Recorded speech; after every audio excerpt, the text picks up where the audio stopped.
Spartan possesses high mobility. It's a light armor vehicle put into service by the British Army in 1978. The vehicle is designed to carry 7 soldiers, including 3 crew members.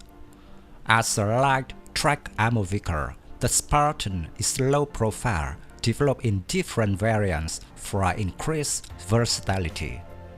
An anti-tank variant of the Spartan armed with MILAN anti-tank missiles has been produced, named the FV120 Spartan MCT. Nearly 500 Spartans served in British Armed Forces before being replaced by newer vehicles beginning in 2009.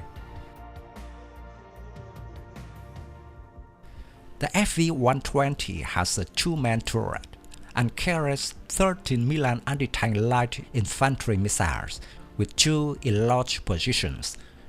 Being based on the CVR chassis, it shares a lot of automotive components with the better-known Scimitar and Scorpion. It still remains a remarkably small vehicle for a track combat vehicle.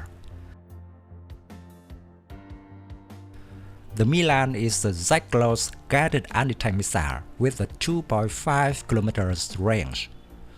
The system entered service in 1972 as a second-generation anti-tank weapon and soon became a standard anti-tank weapon throughout NATO, in use by most of the alliance's individual armies.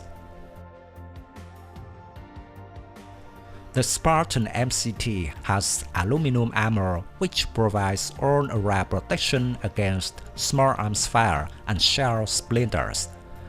The sloped frontal armor provides some degree of protection against heavy machine gun fire over a long distance.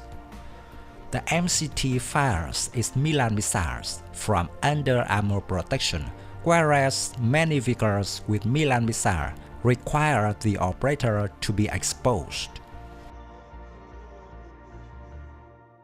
The track chassis and limited weight provide the Spartan MCT with good mobility on-road and off-road. At first, the Spartan family of combat vehicles was fitted with a Jaguar patrol engine, later replaced by Cummins turbo diesel. Maximum speed is a staggering 96 km per hour on road. The MCT variant was acquired only by the United Kingdom and have been replaced by the Panther.